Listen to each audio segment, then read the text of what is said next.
Welcome to The Third Thing, a podcast about friendship in all its fullness, the conflict worth repairing, the evolution worth honoring, and sometimes the letting go.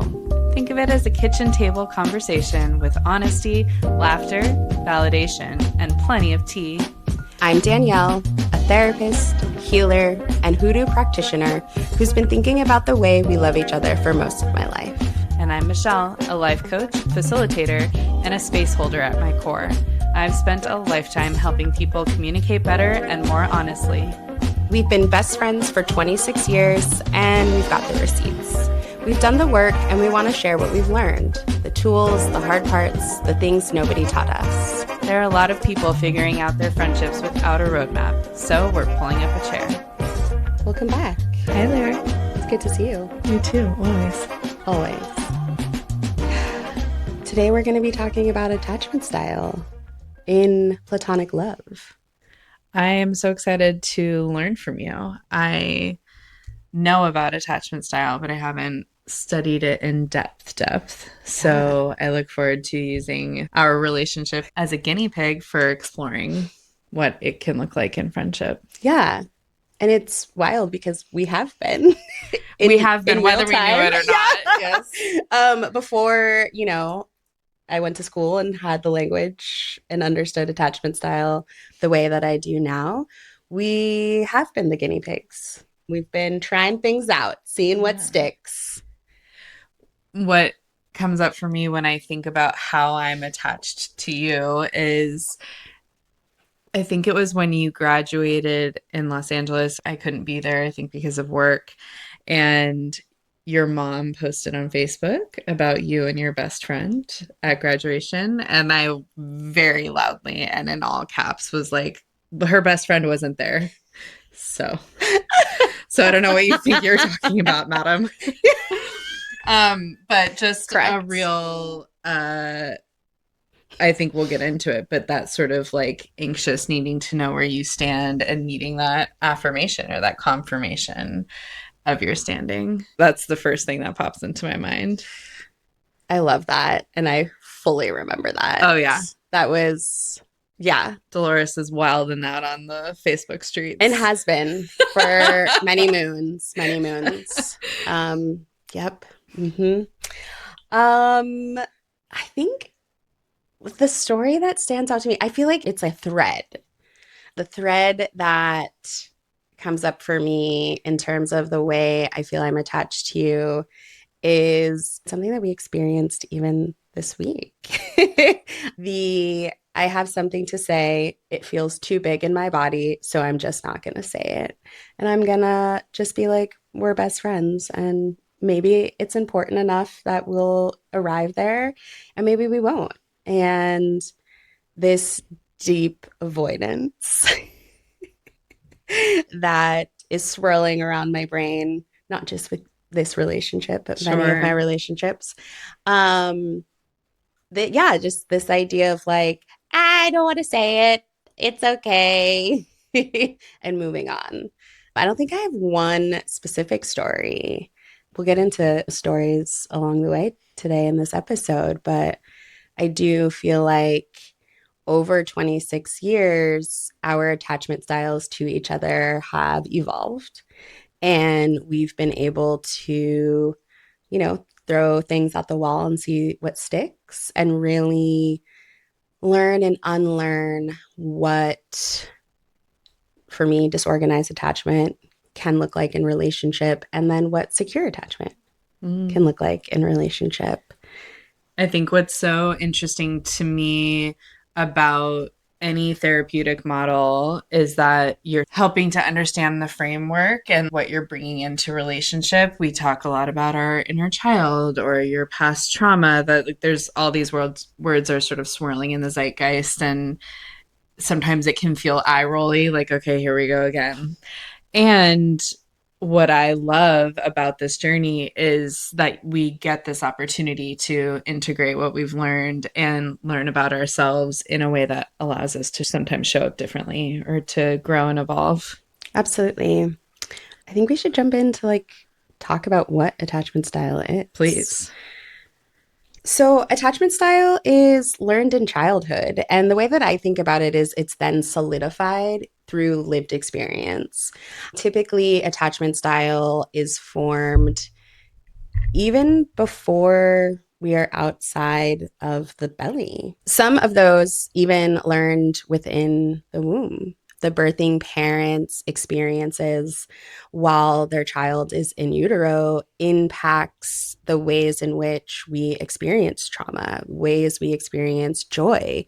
And there are so many studies that talk about the ways in which the stress level or the lack of impacts a baby before they're even born. Absolutely. We learned a lot about that as we were wondering whether or not we should do sleep training or some iteration of that and or close sleeping, and we're always weighing sort of the pros and cons of am I a better parent if I get a better night's sleep against attachment styles, and will my child fear that she's been left behind or neglected because they don't have the context for it. They're just in the next room. They just Mm-hmm. only know you're not here next to Mm-hmm. me. And I think that is something that's interesting as you start to explore new parenthood. And then you think back to your own upbringing or even your parents' upbringing, Mm-hmm. and not only how the people who are supposed to love you the most and care for you the most are often also the people who are hurting you the most, Mm-hmm. and how much damage that can create and then is sometimes passed through generations. Absolutely. I think that piece is often overlooked, but it is so important to remember that our traumas live in our DNA Mm. and that they are passed through generations. And again, that is on both sides. So our trauma and our joys live within our DNA and it is passed through on to the next generation. And I think about attachment style as deeply connected to the nervous system. It's our responses, it's understanding how to feel safe, when to know what a need is, what a desire is. Attachment style is being able to understand who you are and how you relate to other people. And that 0 to 9 age range is really where those are built and solidified. The beautiful thing about attachment style is it is fluid, it can be changed and based on therapy, based on work, based on, the relationships that you have in your life. You can shift between the different attachment styles depending on the other person who you're interacting with. I love that. And I'm really hanging on what you said, which is that your nervous system is trying to feel safe, and how everyone sees that safety as I will be safe if I avoid this and run away, versus I will be safe if I stay here and I keep checking in and make sure that you're okay, then I can be safe. That really resonates with me, and I feel like helps provide that context for attachment styles. Yeah. I want to jump in and just share about the 4 styles. So we have secure attachment, which is a comfort with closeness and independence. It's the idea that a person in your life can come and go, and there isn't a lot of activation around that. The ability to ask for what you need and really trust in the relationship. This is also the type of attachment style that can really handle conflict. It can really handle the waves of being in relation with another human. Again, this is where the nervous system would be the most inactive, Regulated. most regulated, no matter what was happening within the relationship. And the name of it, secure. You're secure within yourself, within the relationship, and it allows for chaos to happen around you and for you to take it one by one. And this idea of not catastrophizing or taking Mm-hmm. that past experience to inform the current and blowing it up. Maybe it is big or maybe it's not. And Mm-hmm.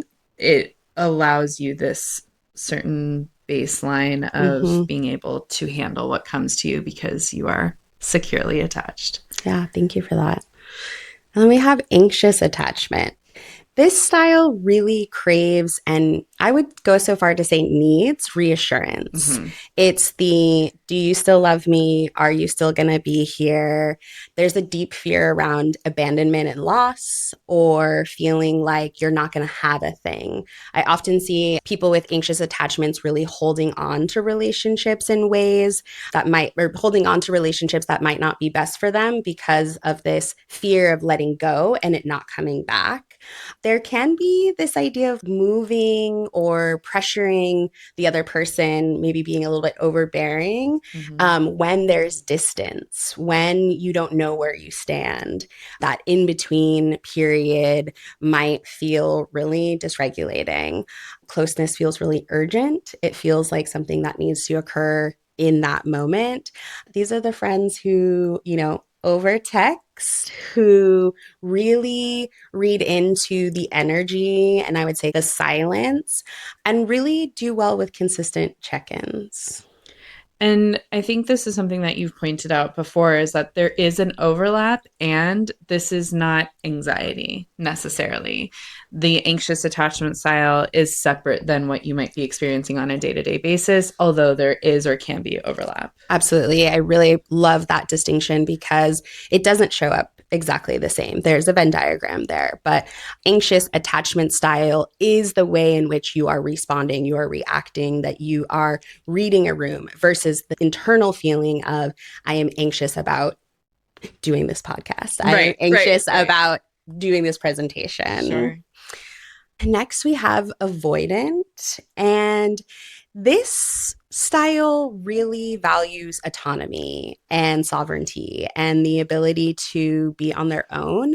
This is the attachment style that will pull back when things feel too close. Cold feet, that overwhelm of this is feeling more serious or this is getting too deep, and they retreat. I talk about avoidant attachment style as folks who have a shell, very crab energy of you walk around with your home and when it's time to go inside, you just do. You're just Mm-hmm. like, and goodbye. Um, this is the person who might disappear at times when they're feeling overwhelmed or stressed. The friend who is like, yeah, I'm fine, everything's fine, everything's great. And maybe then they go quiet, or you see there's a lot happening in their head, but very stoic on the outside. And closeness feels like losing themselves. Mm. Again, I go back to the autonomy, the sovereignty piece. Closeness can feel stagnant, it can feel suffocating. It doesn't allow that person to feel like they can be themselves fully. It's giving lone cowboy energy, Yes. Marlboro Man. I don't know why this is the image that's being conjured. This idea of I can go it alone and maybe I prefer to. But what's interesting is that biologically we are wired to desire to cultivate connection. And so often when someone presents in this way, it's actually not because they don't want connection, but there is some broken piece around attachment. Yeah. And the last attachment style we have is disorganized, sometimes called fearful avoidant. And this is a little bit of everything. So, this is the person who, growing up, their caregivers, parents, the adults around them, the folks who are supposed to keep them safe, were disorganized in the sense of sometimes there was a lot of love and attentiveness, and they were able to form secure attachments at times. And then at other times, it felt more scary or neglectful. And so this person wants closeness but does fear it in some ways, and it's a lot of push and pull. So like Mm-hmm. I'm really there and then I'm gone. This is again this kind of like a similar wound across all of the attachment styles, but it's expressed differently depending on the container. Mm-hmm. It's really expressed in a way that is more individual versus a person who may be anxious attachment style or avoidant attachment style, and that's just how they are with everybody. Disorganized attachment style is really going to attach to that person in a singular way. And so for one, it might be avoidant, another, it might be secure, and another, it might be anxious. Interesting. And for all of these, they are really primarily rooted in that caregiver relationship and attachment or lack thereof, Mm-hmm. frankly, Mm-hmm. when a parent or caregiver is attentive and also lets you be your own person, meaning you can choose your clothes, you're trusted to choose your clothes and age Mm. appropriate milestones that they're letting you, climb up to the highest rung on that ladder, and you start to trust yourself, but you also know that when you fall and scrape your knee, you can run to that caregiver and they will be there for you.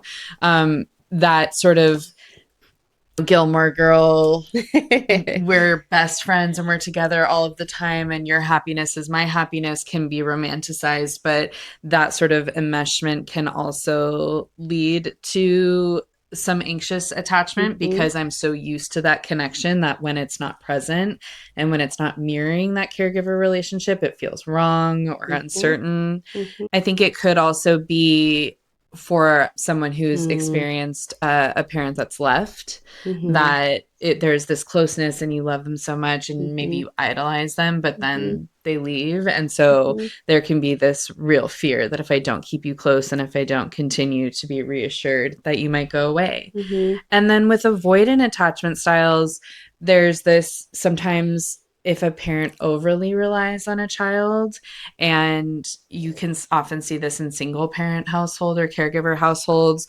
where maybe the eldest child is relied on almost as if they were another parent and you get the bulk of the concerns, and you're also offering different layers of intimacy that normally they would get from a co-parent or from friendship. And so sometimes someone who's avoidant can be like, that's too much and I don't want to take that on, so then I won't get close to people. Mm-hmm. And or I grew up alone and I Mm-hmm. was left by my parents or caregivers to Mm-hmm. largely fend for myself. And that can be physically or emotionally. They could Absolutely. physically be there but not meeting your needs Mm-hmm. emotionally. And therefore I've learned to no longer rely on anyone Mm-hmm. because it's not safe. And Mm-hmm. so I can only rely on myself. Mm-hmm. So, yes, I've conjured this image of the lone cowboy, and really at its core, there is still this desire for connection. It's that Mm-hmm. lack of trust or assurance that it's possible. I think the key piece there is that this is learned during the very beginning of life, right? So we talked about in utero, then we can talk about 0 to 3, we could talk about 3 to 5, and then 5 to 9. And those are all different developmental stages that young people go through where their brains are developing at such a rapid rate and they're learning from their environment. And we've talked about this before, this idea that as a young child, why you always have to tell your kiddo if you're going through a divorce or a separation of any kind, it's not your fault. As an adult, you would think, yeah, of course, it's not my fault. It's not my relationship. But children are very egocentric. They're very Mm-hmm. concerned with themselves and their household and don't have much of a sense of what happens beyond that. And so your experience of these caregiver relationships is so altering to the personality and how you start to understand what leads to good outcomes. Mm-hmm. Yeah. So we laid the foundation for what attachment style is, and this episode is all about attachment style within platonic love. Tell me what attachment style you are, Michelle. I mean, it's not proven, but I really resonate with both secure and anxious attachment. And I think the secure attachment comes from having nurtured relationships in such a way that I feel really comfortable and confident. And also through coaching, I've really learned to ask myself a question of, is that true? So when I get that feeling in my body, Mm. like I might have when I saw that Facebook post, it's like, is it true that I'm not her best friend or she Mhm, doesn't care about me, or am I just having an emotional response to mhm, this moment? And I look for proof. I look for mhm, proof that I am or am not cared about, and often it points in the direction of secure attachment.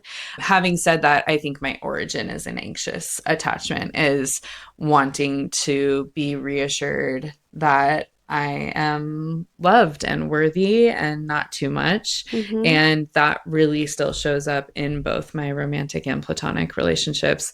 And I realize this is not necessarily the in depth topic at hand, but as a parent, and mm, that I can't expect my 5-year old to reassure me. And it's really my job to ensure that I am secure Mm. enough in myself to show up for her so she Hmm. can grow confidently. Yeah. I mean, what you're speaking to is the importance of one, understanding how attachment styles show up across all relationships, and then how we support our individual self, right? This is internal work to understand how we are contributing, how we are showing up. Was that reaction rooted in love and kindness and trust, or was that reaction the younger version of myself who is deeply wounded because my caregivers didn't show up in the ways that they were supposed to? And so I think that is a really important piece, although not centering parenthood, centering ourselves as individuals and how we show up in relation with others. I'm curious which attachment style you are. Oh boy. She asks as if she doesn't know. Well, you know, I'm a little bit of everything. I am disorganized, which feels both hilarious and true all at the same time. I definitely had really beautiful moments growing up and felt and continued to feel safe in spaces. And, you know, there was some chaos. And that chaos really did drive me to feel a little guarded at times, feel a little anxious at times, feel secure at times. Think about how you and I attach to each other. And because I'm disorganized attachment, I do lean into what is the relationship. Right. And so for us, most of our friendship, it absolutely has, for me, it has been more avoidant. It has been weighing the need to say something or weighing the options around what I could say and deciding maybe it's not worth it. Deciding maybe tomorrow, which might then turn into a month, a year, Yeah. years Years. later. And I think for me too, we talk a lot about this as I'm a younger sibling, you're the eldest sibling. And I think a part of my avoidance comes from that of not taking up space in the same way as an eldest daughter. And so there are these ways that I might shrink or go with the flow or like not rock the boat because of that energy, of that kind of birth order sibling thread that is also very present in attachment style. Mm-hmm. Absolutely. And I think I spoke a bit to the anxiousness, but I also, we're going to keep bringing it back to this idea of pop culture and culture in general. But what I had seen modeled to me growing up was that it was really important to be the best, to give the most, to give of yourself, to not necessarily prioritize your own needs, because the ultimate goal was love and acceptance Mm-hmm. always. And that's how Mm-hmm. I had seen in my household, it was modeled through your sort of role and duty as a mother, as a woman, and as a friend. And so there is this underlying martyrdom there too that Mm-hmm. can be really Mm-hmm. off putting to someone Mm-hmm. avoidant. And so Mm-hmm. we were both seeking some healing through the other. There can be something really, for some reason, the word is sexy that's coming to mind, but about winning somebody over that doesn't want to give. Mm-hmm. We all, that the trope Yeah. of, I'm thinking, what's the Claire Danes show? Oh, my so-called My life. so-called life, Classic. just the mysterious person who doesn't necessarily want to give you the time of day. Kristen Cavallon. Catalano, Justin, Just, it's not that. Chris Catalano. No, that's Catalano. I think there's I someone went like in that when I high went to our high school. school. Chris Catalogo. I think Oh, you were okay. right. Mm-hmm. But I think of my so-called life, of the really mysterious person that you have a crush on that's not really giving you the time of day, and how like fulfilling it or romanticized it is to Yeah. try and win that person over. Mm-hmm. But really, as we get older, what is fulfilling and romantic is somebody who really sees you for Yep. all that you are, Yep. that you don't have to be performative for. Mm-hmm. But Mm-hmm. so I look at the way we attach to each other in our youth as being really trying to seek that resolve or that Mm-hmm. healing through each other. And Yeah. in some ways, it was healthy, and in other ways it was just what a horrible match. You're like, please leave me alone and stop asking for so much of me, and I'm like, please love me. So that's what it has sometimes looked like for Yeah. us. Yeah. What does it look like in other friendships for you? It's interesting to talk about this through the lens of attachment styles because of our vocabulary with therapeutic modalities and spirituality. It's your birth placement in your family, it's your zodiac sign, it's your attachment style, it's your personality enneagram. It's any of these Mm, things are contributing, your trauma. So sometimes it's hard to say. I honestly think that in my older age, secure is mostly the way that I show up. And I know that I mentioned this earlier that, and you did it as well, that it's part of what can help guide anyone there, regardless of your style, hmm. is therapy and Yes. connection. Going back to our compassionate communication conversation, it's that idea of okay, I'm feeling really anxious right now. Let me identify what's underneath that and what do I need and make a request. And so this is kind of you brought it up earlier in this episode about how this week we had a moment where you wanted to not deal and maybe not run away literally, but a little bit to run away and not face it. But we are in the situation where we're working together and we're collaborating. And so not only did you decide to face that moment and we had a conversation, but the tools that I could offer are listening, Hmm. holding space, acknowledging the emotions, and also asking like how can I show up differently, or Yeah. better, how can we show up together? And so that then takes a person out of avoidance or disorganization and Hmm. into secure because you're Yes. learning that you're safe to show up as your whole self, and Yes. it makes the next interaction hopefully a little bit easier. Hmm. Because again, when you are taught that when you have a need, when you have a desire, when you make a request, it doesn't land or your needs aren't met, when you come into adulthood, you are just going to do that in the same way. We are mimics. That's the way we are. And what you're really speaking to is, I'm going to go back. This interaction that we had, earlier this week. You're right. I really love Trackstar. Shout out to Mooski. That is often on repeat in my head. And yeah, it feels like always an option for me. Sure. And so, because of our secure attachment, Right. I can show up. I did for about 30 minutes pretend that nothing was wrong, but you are my best friend. And you gave me that 30 minutes and then finally turned to me and said, "Are you okay?" And I said, "No, I'm not." Because of that secure attachment. Sure. You felt safe enough to bring it to me. There have been plenty of times in our relationship where my avoidance is so thick that you can't say anything Sure. or that it is impenetrable in ways. And so I think this is such a beautiful example of how, one, you're always working through this. This doesn't stop. I think so much of the work isn't about getting to the top of the mountain. And attachment style is no different. We would love to invite you to answer what your attachment style is based on our overview or our connections to each of the four.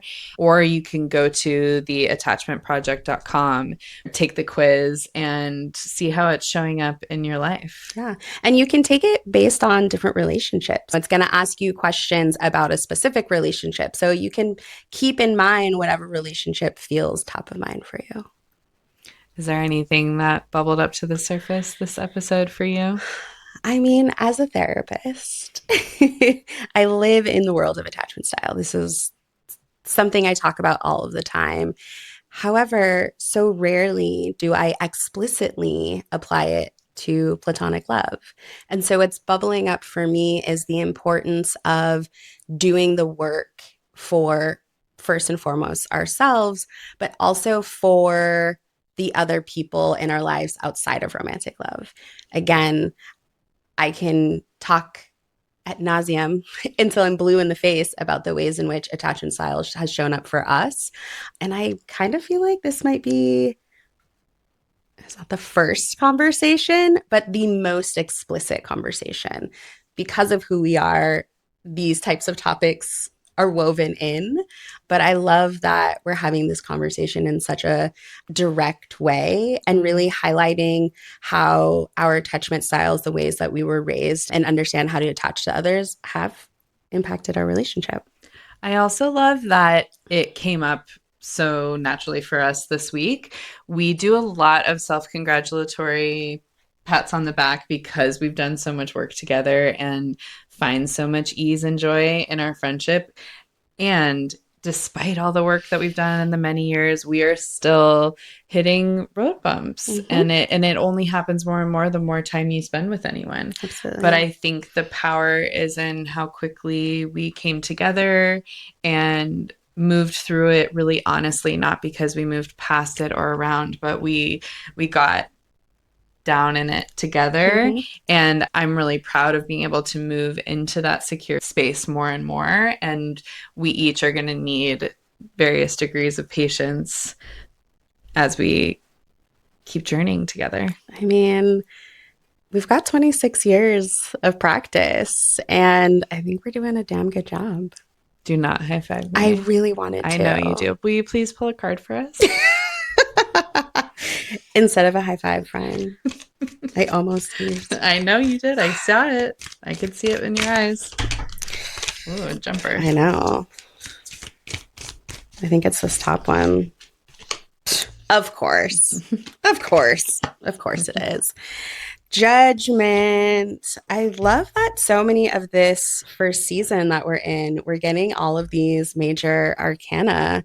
So this is the Judgment card. It's like a concert. Somebody told me that, and I was like, oh, I've never seen it in that way, but I love it. The Judgment card to me is all about self-forgiveness. It's all about getting to the end of a journey, an end of an era. I like to talk about it as the end of the major arcana is the end of a book. So you're closing the chapter on this book to begin to write a new one. And before you cross that finish line, before you get to walk through the portal of the world, there's some work that needs to be done. And to me, judgment, one of the most important pieces of this judgment card and that work is self-forgiveness. Being able to create the space for, I didn't know what I didn't know, and that's okay. I made the best decision for myself at that time with the information that I had. And thinking about attachment styles, thinking about the ways in which I have exploded, I've yelled, I've ignored, I've ghosted you at times. There is both the work that we've done to continue our relationship, but it's just as important for me to do that inner work for myself. The self-forgiveness of, I was showing up that way because I didn't know better. That doesn't make it right. It's not an excuse, but it is real. And so to me, this judgment card is offering us and our listeners that moment of pause of, it's okay when we mess up. It doesn't erase it, but it does create the space to try again tomorrow. Thanks for joining us. We'll see you next week. If today's episode meant something to you, share it with a friend. Find us on Instagram at The Third Thing Pod, and everything we're building lives at www.thethirdthingpod.com. Episode notes, our workbooks, all of it. And if you're ready to go deeper, real community, monthly events, early access, and to join the group chat, we're on Patreon. The link is in the show notes. If you're loving the show, a rating and review genuinely helps more people find us. It takes 2 minutes and it means everything.